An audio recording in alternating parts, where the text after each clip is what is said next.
Hi friends, நம்ம ஊர்லலாம் utility போல்ஸு கான்க்ரீட்டில் இருக்கும், இல்லைனா ஸ்டீலில் இருக்கும். ஆனால் அமெரிக்காவில் இந்த போல்ஸ்லாம் உட்டன் போல்ஸாக தான் இருக்கும். இந்த உட்டன் போல்ஸோட மெயின் பெனிஃபிட் என்னதுன்னா லோ கண்டக்டிவிட்டியாக இருக்கும். அங்கே ஒர்க் பண்ணுற ஒர்க்கர்ஸ்க்குலாம் சேஃப்டியாக இருக்கும்.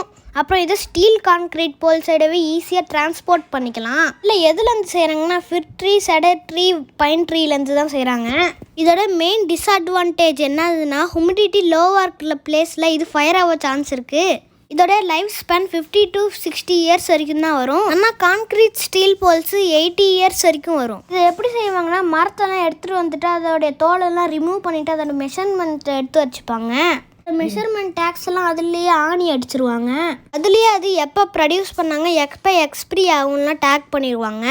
அப்புறம் இது பவர் ஸ்டேஷன்லேருந்து எடுத்துகிட்டு போயிட்டு அப்புறம் யூட்டிலிட்டி போல்ஸாக யூஸ் பண்ணிப்பாங்க. 1 lakh to 3 lakh volt power ஒயர்ஸை சப்போர்ட் பண்ணும்.